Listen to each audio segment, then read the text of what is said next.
తెలంగాణలో వరంగల్, ఖమ్మం, నల్గొండ పట్టభద్రుల ఎమ్మెల్సీ ఉప ఎన్నిక కొనసాగుతోంది. సాయంత్రం 4 గంటల వరకు పోలింగ్ ప్రక్రియ జరగనుంది. ఈ ఎన్నికల బరిలో 52 మంది అభ్యర్థులు పోటీలో ఉన్నారు. పోలింగ్ ప్రశాంతంగా జరిగేందుకు ఈసీ ఇప్పటికే ఏర్పాట్లు పూర్తి చేసింది. ఉమ్మడి వరంగల్ జిల్లాలో 227 పోలింగ్ కేంద్రాలు ఏర్పాటు చేయగా 1,73,413 మంది ఓటు హక్కు వినియోగించుకోనున్నారు.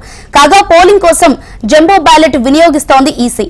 వరంగల్లో కొనసాగనున్న ఎమ్మెల్సీ ఉప ఎన్నికపై మరింత సమాచారం మా ప్రతినిధి రంగనాథ్ అందిస్తారు. వరంగల్, ఖమ్మం, నల్గొండ పట్టభద్రుల ఎమ్మెల్సీ బైపోల్ ప్రారంభమైంది. మొత్తం ఉమ్మడి వరంగల్ జిల్లా వ్యాప్తంగా ప్రశాంతంగా కొనసాగుతుంది. మొత్తం 1,73,000 మంది ఓటర్లు తమ ఓటు హక్కును వినియోగించుకోబోతున్నారు. మొత్తం 226 కేంద్రాలు ఏర్పాటు చేశారు, పోలింగ్ కేంద్రాలు. ఇందులో 291 బ్యాలెట్ బాక్సులు ఏర్పాటు చేసిన పరిస్థితి. ప్రధానంగా ఈసారి జంబో బ్యాలెట్ ఏర్పాటు చేశారు. మొత్తం 52 మంది అభ్యర్థులు బరిలో ఉన్నారు. ఇందులో ప్రధానంగా 3 పార్టీలకు సంబంధించిన అభ్యర్థుల మధ్య ప్రధాన పోటీ ఉన్నప్పటికీ స్వతంత్ర అభ్యర్థులు కూడా కొంతమంది ప్రభావం చూపించే అవకాశం ఉన్న నేపథ్యంలో ఈ ఎలక్షన్ని అన్ని పార్టీలు అటు అభ్యర్థులు కూడా చాలా ప్రతిష్టాత్మకంగా తీసుకుంటున్నారు. ప్రధానంగా మనం చూడొచ్చు, అంటే వరంగల్లో ఉన్న కృష్ణ కాలనీ సెంటర్లో ఉన్నాం. ఇక్కడ ఓటు వేయడానికి వస్తున్నారు. అయితే కొత్త మద్దకొడిగా పోలింగ్ జరుగుతుందని చెప్పాలి. ఎందుకంటే మొత్తం గత ఎన్నికలతో పోలిస్తే గత ఎన్నికల్లో కూడా ఇది ప్రాధాన్యత క్రమం ఓటు కావడంతో ఈ ఓటింగ్ సంబంధించిన అవగాహన ఖచ్చితంగా ప్రతి ఒక్కరికి ఉండాల్సిన అవసరం ఉంది. 1 నెంబర్ నుంచి 52 నెంబర్ల వరకు వేస్తే తప్ప ఎక్కడైతే సీరియల్ దెబ్బతింటుందో అక్కడ ఆ ఓటు చెల్లకుండా పోయే అవకాశం ఉంది. గత ఎన్నికల్లో 1,00,000కు పైగా ఓట్లు చెల్లకుండా పోయిన పరిస్థితి. సో ఈసారి అటువంటి సిచ్యువేషన్ అటువంటి సిచ్యువేషన్ రిపీట్ కాకుండా పూర్తిగా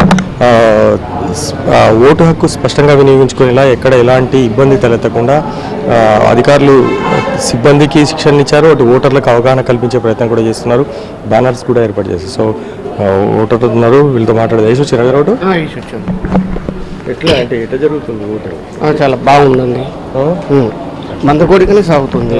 ఇంకా ఎందుకు అసలు అంత గ్రాడ్యుయేట్ ఇప్పుడే కదండి, ఇప్పుడే స్టార్ట్ అయింది. కొంతమంది లేవరు, ఇది సమ్మర్ ఉంది, సమ్మర్ కాబట్టి తొందర లేవరు, అందువల్ల ఇప్పుడు లేట్గా స్టార్ట్ అయింది.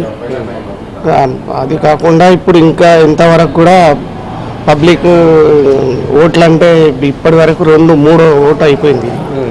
కొంత లేజినెస్ అయిపోయింది అట్లా. సో అంటే యాక్చువల్గా మిగిలిన ఎన్నికలతో పోలిస్తే ఈ ఎన్నిక కొంత డిఫరెంట్. వీళ్ళు ఏంటంటే ప్రయారిటీ వైజ్ వేయాలి, 1, 2, 3 నెంబర్స్ వేయాలి. సో అది కొంత ఇబ్బంది కదా. వేసేప్పుడు ఏమైనా ఇబ్బంది అయిందా? మాకు ఇబ్బంది ఏం లేదు, మనం తెలుసుకున్నాం కాబట్టి మనకు అంత ఇబ్బంది ఏం లేకుండా వేసేసాం. మనం ఓటు వేసిరా?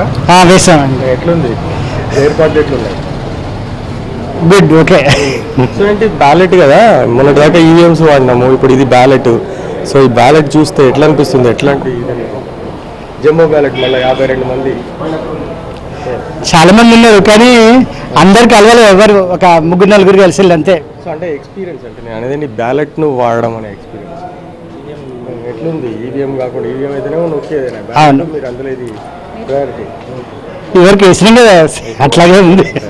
ఇది చూడొచ్చు. మొత్తం మీద ఉమ్మడి జిల్లా వ్యాప్తంగా కూడా పూర్తి స్థాయిలో పోలింగ్ ప్రక్రియ కొనసాగుతుంది. అయితే కొంత మందకొడిగానే సాగుతుందని చెప్పాలి. మొన్న అసెంబ్లీ ఎలక్షన్స్, లోక్సభ ఎలక్షన్స్ తర్వాత ఎమ్మెల్సీ బైపోల్ జరుగుతుండడం, అది కూడా ఇది చాలా ప్రతిష్టాత్మకంగా తీసుకుంటున్నాయి అన్ని పార్టీలు. సో దీన్ని ఖచ్చితంగా సక్సెస్ చేయాలి, పోలింగ్ పర్సెంటేజ్ పెంచాలనే దిశగా కూడా అటు పార్టీలు, ప్రభుత్వం కూడా ప్రయత్నం చేస్తుంది. కానీ గ్రాడ్యుయేట్ ఓటర్లు అయినప్పటికీ పోలింగ్ కేంద్రాలకు తరలి రావడానికి గత ఎన్నికల్లో కూడా కొంత నిరాసక్తిత కనపరిచారు. ఈసారి కూడా అదే పరిస్థితి ఉంటుంది అనేది మాత్రం ప్రస్తుతం అటు ఓటర్లో కనిపిస్తుంది. మొత్తం మీద ఉమ్మడి వరంగల్ జిల్లా వ్యాప్తంగా కూడా పోలింగ్ ప్రక్రియ ప్రశాంతంగా కొనసాగుతుందని చెప్పాలి. ఓటు హైదరాబాద్.